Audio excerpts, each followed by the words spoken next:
Hello everyone, welcome to pen paper and code. आज का हमारा लीड कोड प्रॉब्लम है 1547 minimum cost to cut a stick. ठीक है, तो ये एक लीड कोड का हार्ड लेवल प्रॉब्लम है। तो जल्दी से जान लेते हैं कि प्रॉब्लम स्टेटमेंट में मेरे पास क्या क्या डिटेल्स दी हुई हैं, हमें कौन से ऑपरेशंस को करना है और फाइनली एज अ रिजल्ट हमको क्या वापस करना है। ठीक है, तो प्रॉब्लम स्टेटमेंट में कह रहा है कि आपके पास क्या दिया हुआ है, एक वुडन स्टिक दिया हुआ है। ठीक है, और ये वुडन स्टिक का जो लेंथ होता है ना एन, वो आपके पास है, मतलब कि ये एन लेंथ का स्टिक है आपके पास। ठीक है, और इस पर मार्किंग्स की हुई हैं। कैसे मार्किंग्स की हुई हैं, तो ज़ीरो, फिर मान लो 1 हुआ तुम्हारा, फिर 2 हुआ, ऐसे ऐसे ऐसे ऐसे करके लास्ट पे तुम्हारा एन है। ठीक है, इसलिए एन लेंथ का स्टिक है तुम्हारा। ठीक है, ये चीज़ क्लियर है। तो इसके साथ में क्या कह रहा है कि तुम्हारे पास एक और एरे दिया हुआ है। एरे का नाम क्या है, कट्स। ठीक है, और इसमें कुछ कुछ वैल्यूज़ दी हुई हैं। मान लो कि तुम्हारा वैल्यूज़ दिया हुआ है कितना, 2, 5, 9 और 8। ठीक है, और एन का वैल्यू मान लो कि तुम्हारा दे दिया है 10। ठीक है, मान लो यहाँ पे एन का वैल्यू 10 है। ठीक है,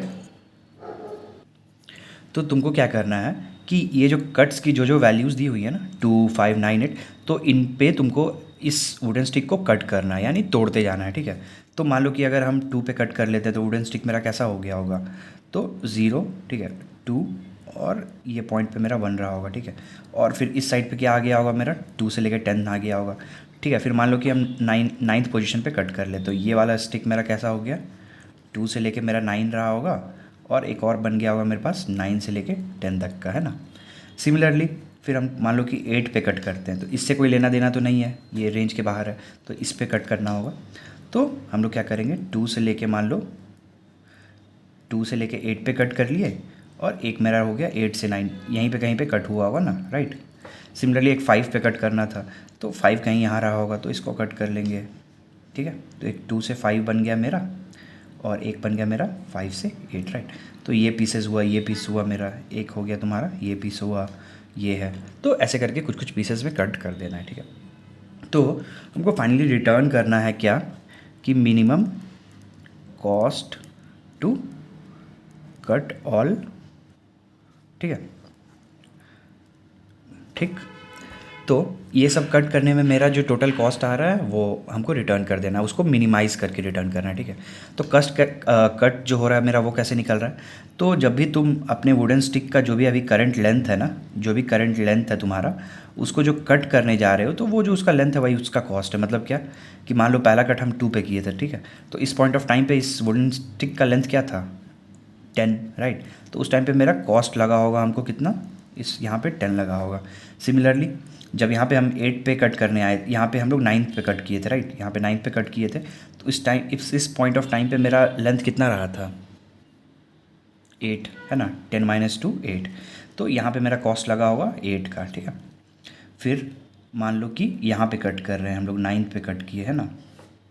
तो ऐसे ही जो भी लेंथ रहा होगा करेंटली वो तुमको निकालना है। तो इस हिसाब से जब भी हम लोग अलग अलग कट्स कर रहे हैं, अलग अलग पोजीशन पे, हो सकता है कि 2 पे कट ना करके पहला बार हम कट किए होते 0 से 5 पे, और 5 पे तुम्हारा किए होते 10 पे। ठीक है, तो बहुत सारे पॉसिबल कॉम्बिनेशंस और परम्यूटेशंस बन सकते हैं मेरे। तो इसलिए मेरा ये जो मेन जो कॉस्ट होगा, ये बहुत सारा कॉस्ट निकलेगा, बहुत सारा वेरिएशंस निकलेगा कॉस्ट का। तो उन्हीं सब वेरिएशंस में से हमको वो वाला कॉस्ट रिटर्न करना है जिसमें कि इसका वैल्यू मिनिमम हो जाता है। ठीक है, तो एक दो एग्जांपल्स लेके समझते हैं जल्दी से।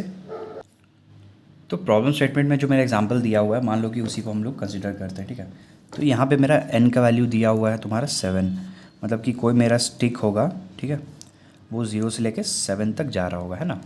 ठीक है, और कट्स का जो हमको दिया हुआ है एरे, उसका वैल्यू क्या क्या है, तो 1 3 4 5 दिया हुआ है मेरे पास, 1 3 4 और 5 है।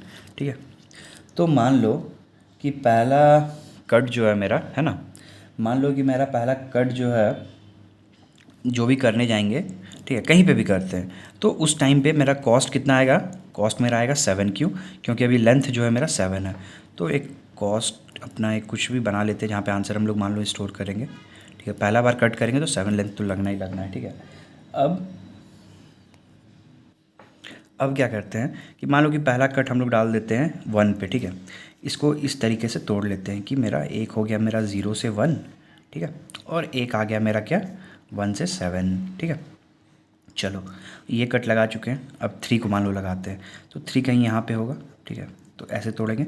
अच्छा, यहाँ पे इसका लेंथ क्या हो गया है, अब 6 का लेंथ, तो आंसर में 6 कर लेंगे। एक मेरा बन जाएगा 1 से 3 के लिए और दूसरा वाला मेरा क्या बन गया 3 से 7 के लिए, ठीक है। चलो ये भी हो गया 4। तो फिर से अब इसको तोड़ेंगे हम लोग। तो 3 से 4 का एक हो गया मेरा और 4 से 7 का हो गया, ठीक। इसमें कॉस्ट मेरा कितना लगा, 7 माइनस 3 4। तो मेरा लेंथ 4 था तो 4 हो गया मेरा, ठीक है। अब एक 5 बचा है, इससे कोई लेना देना नहीं है, रेंज के बाहर है। तो 5 को कहीं यहाँ पे कट करेंगे, ठीक है। तो 4 और 5 और मेरा क्या आ गया 5 और 7 और इसका लेंथ क्या होगा मेरा 7 माइनस 4 3, ठीक है।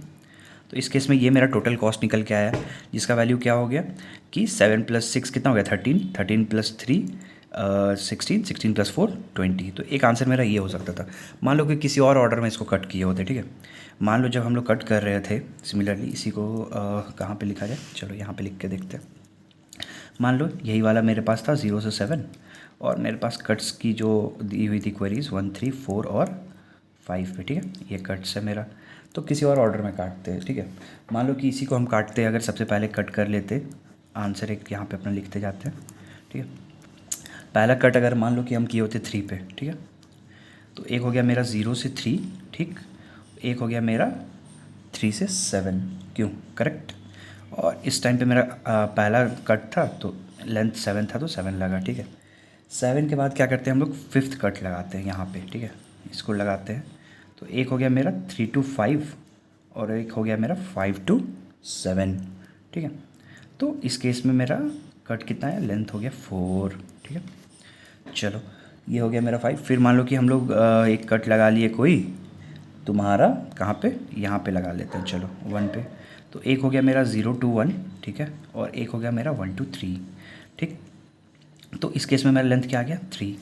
तो इसको ऐड कर लेते हैं, सारा कट हो गया क्या मेरा 3 पे हो चुका है, ठीक है। 5 पे हो चुका है, 1 पे हो चुका है, 4 बचा, ठीक है। तो फिर एक कट कर लेते हैं यहाँ पे। तो एक हो गया मेरा 3 to 4, ठीक है। एक हो गया मेरा 4 to 5, ठीक है। इस केस में मेरा आ गया 2। कितना हो गया 3 2 5 5 4 9 9 7 16, ठीक है। तो ये आंसर जो मैं 20 आया था यहाँ पे अब 16 हो गया। तो ऐसे करके बहुत सारे कॉम्बिनेशंस बन सकते हैं, बहुत सारे पॉसिबिलिटीज़ हैं। बट हम देखेंगे मिनिमम, इस केस में ये मिनिमम शायद 16 ही आएगा।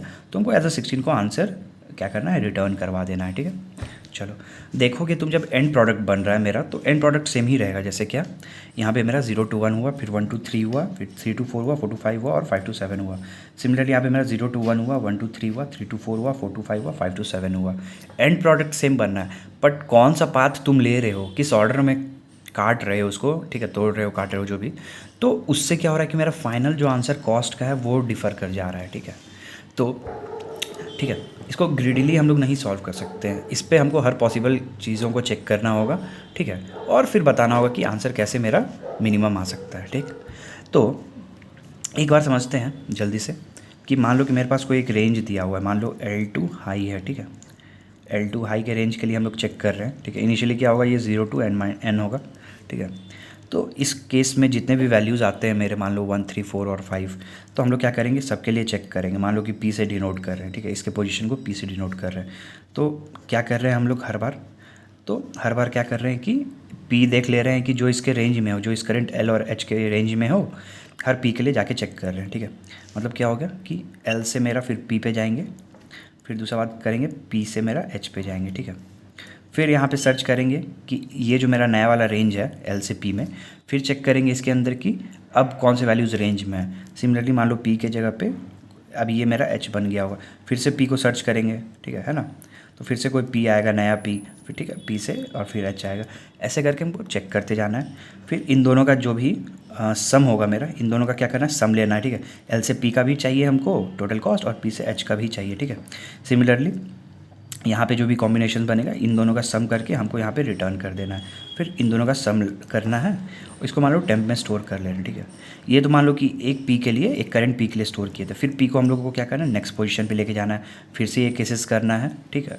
फिर से कोई वैल्यू आएगा तो अब पुराने वैल्यू से इस वैल्यू को कंपेयर करना है और इन दोनों का जो मिन आएगा ना मेरा, उसको हमको स्टोर करते जाना है। तो हर पॉसिबल कॉम्बिनेशन के लिए चेक करना है, ठीक है ना। ये चीज़ क्लियर है मेरा, ठीक है। मान लो कि यहीं पे मेरा ये n का वैल्यू जो 7 दिया हुआ है ना, तो मान लो कि हम 0 to 7 के लिए चेक कर रहे हैं, ठीक है। चलो रिकर्सिव ट्री एक जल्दी से छोटा सा एग्जांपल लेते हैं और समझते हैं। मान लो कि ये मेरा रेंज है, ये लो है ये हाई है, ठीक है, 0 to 7 के लिए समझ रहे हैं। अब देखते हैं कि इस वैल्यू के लिए इस रेंज में, ठीक है, क्या क्या एग्जिस्ट करता है, ठीक है, ये कॉस्ट में। तो 0 to 7 सर्च करें तो पहला वैल्यू आया मेरा 1। चलो 1 पे कट करने का ट्राई करते हैं। तो एक कट कर लेंगे 0 to 1 पे, मेरा ये हो गया, एक हो गया मेरा 1 to 7 हो गया, ठीक है। ठीक, तो 0 to 1 में जब चेक करने जा रहे हैं, ठीक है, तो ये बता रहा है कि मेरा एक ही लेंथ का है 0 to 1। इसमें तो कट नहीं कर सकते ना, लेंथ 1 हो गया, इसमें कहाँ ही कट करोगे।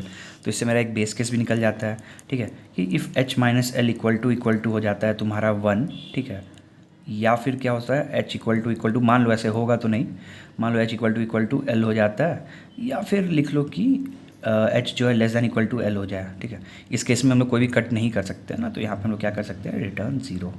कट्स पॉसिबल नहीं है भैया, ठीक है। चलो वापस आओ 1 to 7 पे आए। 1 to 7 पे फिर से हम लोग सर्च के यहाँ पे बाइनरी सर्च कर लेते हैं, बेटर है, ठीक है।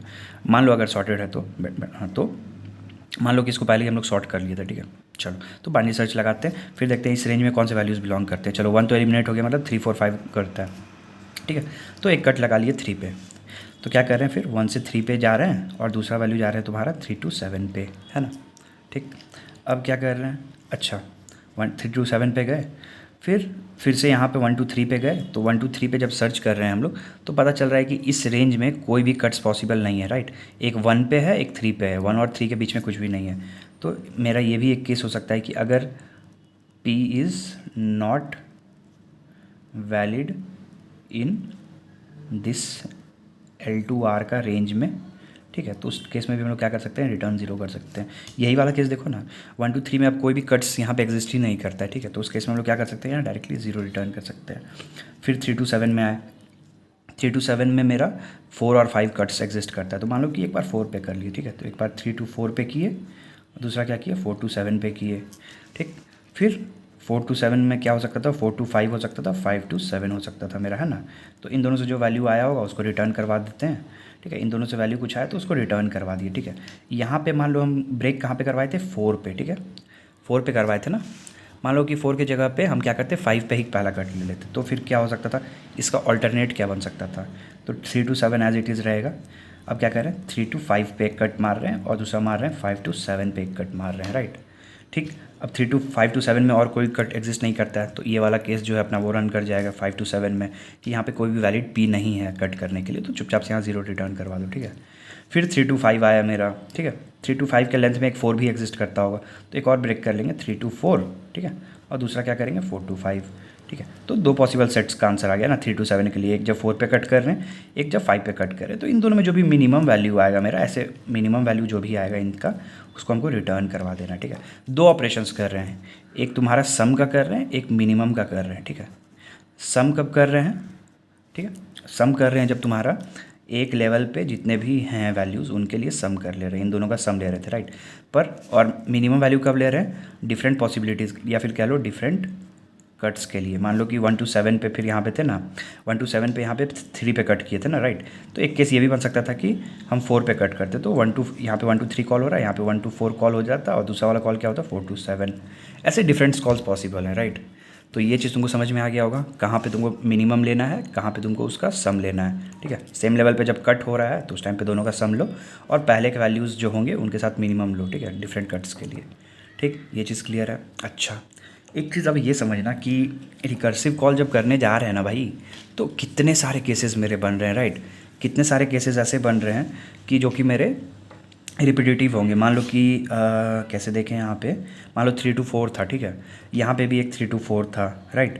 और क्या हो सकता है, मान लो कि तुम्हारा और भी बहुत सारे ऐसे वैल्यूज़ होंगे जो कि रिपीट कर रहे होंगे, जो कि मान लो कि हम ऑलरेडी जिसके लिए कैलकुलेट कर चुके हैं 3 to 4 हो गया, तो हो सकता है दोबारा क्यों कैलकुलेट करेंगे, ठीक है। मतलब कि हम ऐसा देख रहे हैं कि मेरे पास ओवरलैपिंग सब प्रॉब्लम्स है, कि एक ही प्रॉब्लम जो ऑलरेडी कहीं कैलकुलेट हो चुका है इस पर्टिकुलर 3 और 4 के लिए, मान लो 1 और 3 के लिए कहीं हुआ होगा, फिर से कहीं और पे आ जाएगा, है ना।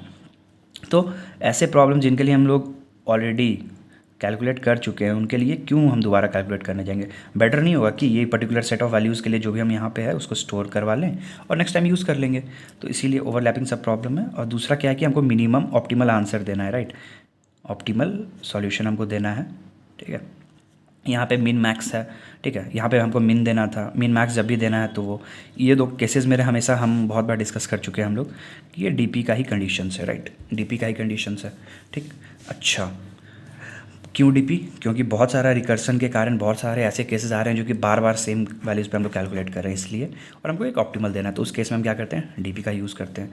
तो रिकर्सिव कोड हम लोग अभी क्या करते हैं, एक रिकर्सिव कोड लिखेंगे, ठीक है, और उसमें एक दो चेंजेस करके उसको किस में कन्वर्ट कर लेंगे भाई, डीपी में, डायनेमिक प्रोग्रामिंग में, ठीक है। आई होप ये चीज़ क्लियर है। तुम क्या करो, पॉज करो, खुद से एक बार लिखने का कोशिश करो, रिकर्सिव कोड जो है तुम्हारा प्रॉपरली लिख पा रहे हो कि नहीं। जो 2 टेस्ट केसेस दिए हुए हैं उस पर ट्राई करो, तुम्हारा रिकर्सिव कोड अगर काम कर रहा है तो मोस्ट प्रोबेबली तुम उसको डीपी में कन्वर्ट कर सकते हो बहुत इजीली। अगर नहीं लिख पा रहे हो तो नेक्स्ट सेक्शन में मूव करो, वहाँ पे जल्दी से कोड देखते हैं और बहुत ईजिली ये प्रॉब्लम को हम लोग सॉल्व कर लेंगे, ठीक है। चलो, तो एक काम करते हैं कि पहला स्टेप में क्या करते हैं ना, पहले स्टेप में क्या करते हैं हम लोग कि ये जो कट्स दिया हुआ है इसको हम लोग सॉर्ट कर लेते हैं। सॉर्ट क्यों करते हैं बताते हैं हम। मान लो कि इसको हम लोग सॉर्ट कर लेते हैं, कहाँ से, कट्स डॉट बिगिन से लेके तुम्हारा कट्स डॉट एंड पे हम लोग क्या करते हैं, इसको सॉर्ट कर लेते हैं, ठीक है। सॉर्ट करने का रीज़न ये था मेरा कि हम लोग क्या कर रहे थे, कोई भी एल और एच जो मेरा करंट चल रहा है उस पर हम लोग वैल्यूज़ को सर्च कर रहे थे, ठीक है, कि कौन सा वैल्यू इसके रेंज में है, तो इसको सॉर्ट कर लें। मान लो कि एल का वैल्यू मेरा चल रहा हो 3 to 5, ठीक है, तो उस रेंज में सर्च करना होगा तो हम इसको सॉर्ट कर लेंगे। तो डायरेक्टली बाइनरी सर्च लगा के ऑर्डर ऑफ एन जो होता मेरा नॉर्मल लीनियर सर्च की जगह पे लॉग ऑफ एन में हम लोग क्या कर रहे हैं, यहाँ पे सर्च कर ले रहे हैं ना, कि कौन सा वैल्यू इस रेंज में, मान लो कि 4 आ गया मेरा इस रेंज में, तो डायरेक्टली वहाँ पहुँच जाएंगे। तो इसलिए सॉर्ट कर लेते हैं उसको, ताकि हम लोग कट कौन सा करना है उसको हम लोग ईजिली ढूंढ सकें, ठीक है। और अपना एक फंक्शन बनाते हैं, ठीक है, उसमें इस कट्स को पास करते हैं और ज़ीरो को पास करते हैं और ये एन को पास कर लेते हैं। ये क्या होगा, मेरा लो का वैल्यू, कौन से रेंज में सर्च करें, ये होगा मेरा हाई का वैल्यू, ठीक है। चलो, और इसका जो भी वैल्यू आएगा ना मेरा, उसको हमको क्या करना है, रिटर्न करवा लेना है, ठीक है। चलो, बहुत अच्छे, ठीक। अब अपना मेन फंक्शन जो है उसको हम लोग लिखते हैं, ठीक है। तो क्या करते हैं, एक एल एल ले लेते हैं, मान लो कि हैश डिफाइन ले ले रहे हैं, कौन सा, L L long long and, ठीक है। ये ग्लोबल स्कोप में रखना भाई, मैक्रो है ये, ठीक है, ग्लोबल स्कोप में इसको रखना, तो मतलब क्लास के बाहर, ठीक है, क्लास के बाहर, ठीक है। चलो, एल एल अपना फन लिख लेते हैं। क्या क्या पास कर रहे हैं इसमें, एक तो इसमें एक वेक्टर पास कर रहे हैं मेरा जो कि है इंट टाइप का, एक एम्परसेंट लगा लो, कट्स, ठीक है। इंट मान लो तुम एल है और इंट मान लो एक एच है, ठीक है। चलो, ठीक है, अपना जो बेस केस हम लोग डिसाइड किए थे वो लिख लेते हैं कि अगर एच माइनस एल का value equal to H minus L का वैल्यू इक्वल टू 1 हो जाता है, या फिर एल जो है greater than equal to H हो जाता है, जो कि होना नहीं चाहिए, but just to be on safe side, ठीक है। उस केस में क्या कर रहे हैं, रिटर्न ज़ीरो करवा ले रहे हैं। क्यों? क्योंकि लेंथ मेरा 1 हो चुका है या लेंथ 0 हो चुका है, तो कट्स करने का कोई मतलब नहीं बनता है। 0 to 1 जब है तुम्हारा लेंथ, इसमें क्या ही कट करोगे तुम, राइट। तो इसलिए उस केस में 0 रिटर्न करवा लो, ठीक है। अदरवाइज़ क्या करते हैं, बाइनरी सर्च लगा के पी का वैल्यू पता करते हैं। तो इंट पी इक्वल टू लिखते हैं, ठीक है। अपर बाउंड लेते हैं। अपर बाउंड क्यों ले रहे हैं, क्योंकि अगर मेरा वैल्यू जो है एल और एच के बीच में रेंज में लाई करता है, तो मेरा पी जो होगा वो एल नहीं ले सकते हैं ना, पी जो होगा वो एल से बड़ा होना चाहिए। अपर बाउंड इसीलिए ले रहे हैं कि एल से बड़ा वैल्यू होना चाहिए और एच से छोटा वैल्यू। यहाँ पे तुम ऑलरेडी कट है, यहाँ पे और तुम कितना कट करोगे, क्या मतलब है उसका कट करने का। तो इसलिए अपर बाउंड लेंगे, जो वैल्यू हमको एल से जस्ट नेक्स्ट वैल्यू बड़ा जो होगा वो देगा, ठीक है। इसको सर्च कर लेंगे हम लोग, किस पे सर्च करेंगे, तो कट्स डॉट तुम्हारा बिगिन से लेके कट्स डॉट एंड पे सर्च करेंगे, ठीक है। अब ये क्या कर रहा होगा, हमको एक पॉइंटर दे रहा होगा, ठीक है। इसको क्या करते हैं हम लोग, इंट वैल्यू में सर्च स्टोर करते हैं, इंट का स्टोर कर रहे हैं ना हम लोग, तो इसमें माइनस कर लेते हैं क्या, कट्स डॉट बिगिन। ये क्या कर रहा है, हमको एक इंडेक्स दे रहा है, ठीक है। बिगिन से दोनों पॉइंटर को सब्ट्रैक्ट कर रहे हैं, ठीक है। तो ये हमको एक वैल्यू दे रहा है पी इंट टाइप का, तो उसको पी में स्टोर करवा ले रहे हैं, ठीक है। अब एक काम करते हैं, सर्च करते हैं कि ये पी जो है इस एल और एच के बाहर तो नहीं है। मान लो एक केस क्या हो सकता है कि इफ़ जो मेरा पी है ये ग्रेटर दैन इक्वल टू तुम्हारा चला जाए अगर कट्स के साइज से।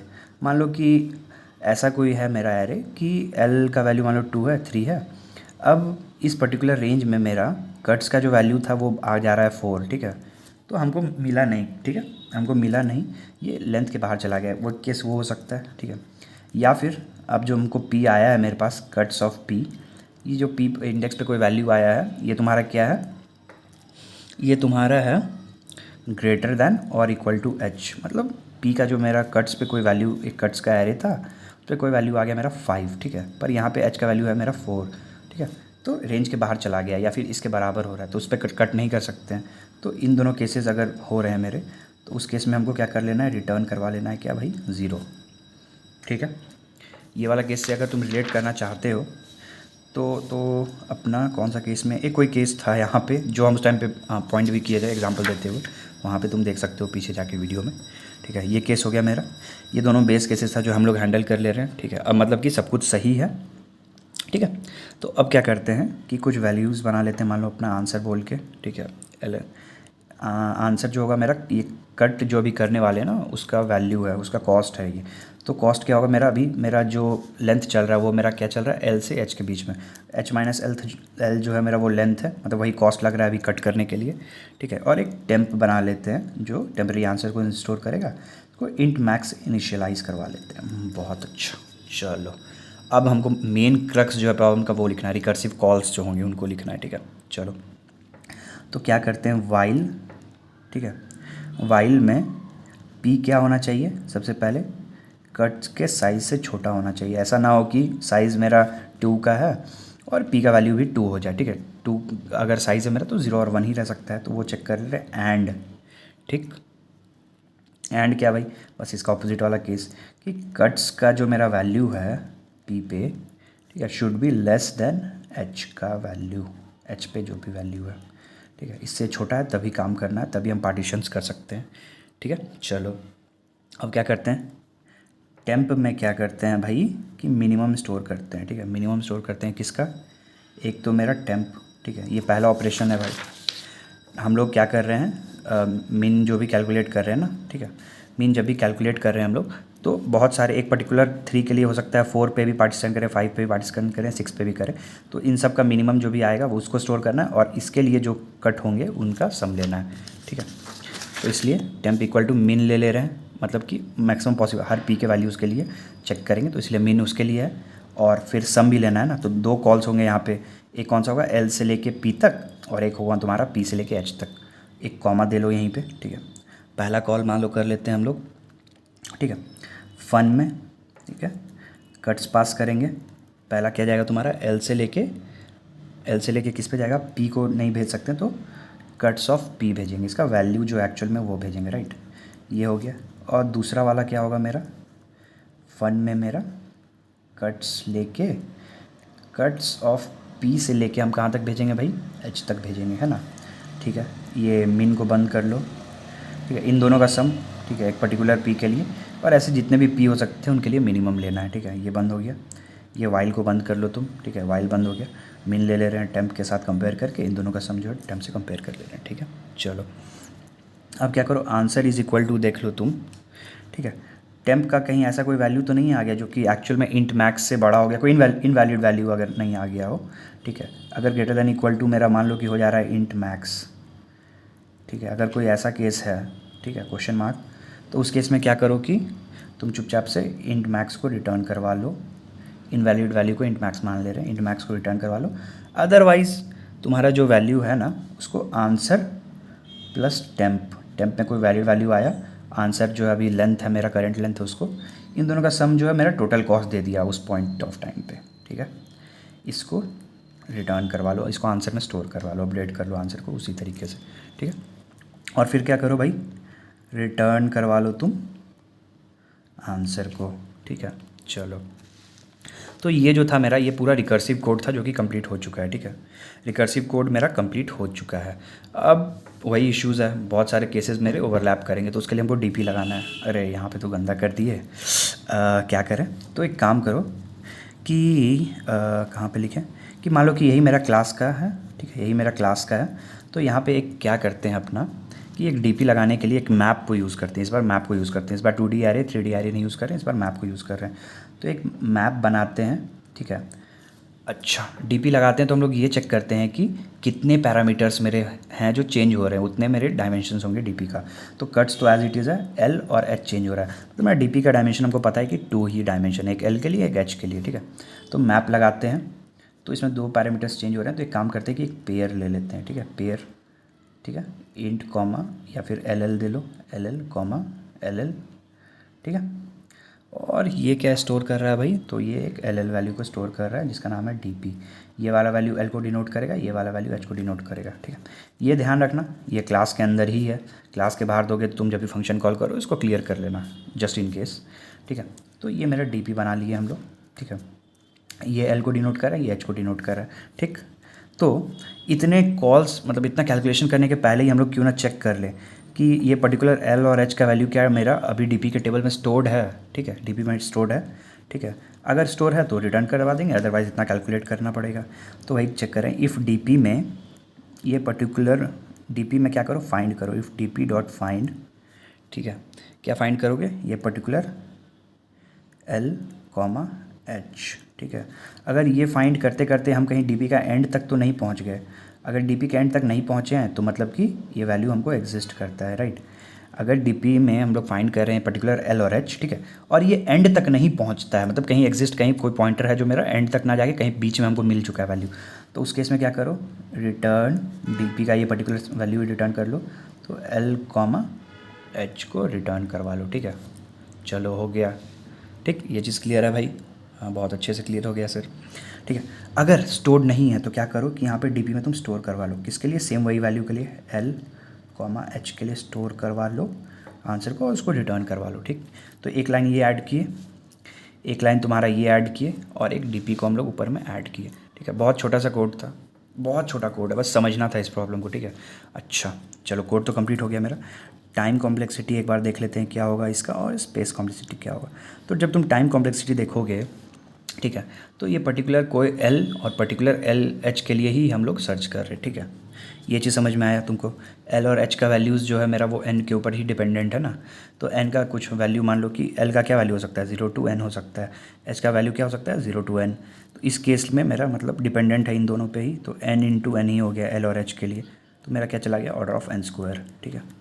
सिमिलरली मेरा जो स्पेस कॉम्प्लेक्सिटी होगा, ठीक है ना, स्पेस कॉम्प्लेक्सिटी क्या होगा मेरा, वो भी ऑर्डर ऑफ n स्क्वायर ही जाएगा कि मैप का कितना साइज़ हो सकता है। तो जो एल और एल का जो वैल्यूज़ हो रहा है उनके लिए ही तो मैप स्टोर करेगा ना, उन दोनों कॉम्बिनेशंस के लिए ही। तो यहाँ पे मेरा ऑर्डर ऑफ n स्क्वायर चला गया, ठीक है। आई होप कि ये प्रॉब्लम जो था ये क्लियर हो गया, हमारा अप्रोच क्लियर था, हमने रिकर्सिव कोड को कैसे डीपी में कन्वर्ट किया वो भी तुमको क्लियर हो गया है, ठीक है। अगर वीडियो पसंद आया होगा तो लाइक करना, मिलते हैं कल के वीडियो में, चलो बाय।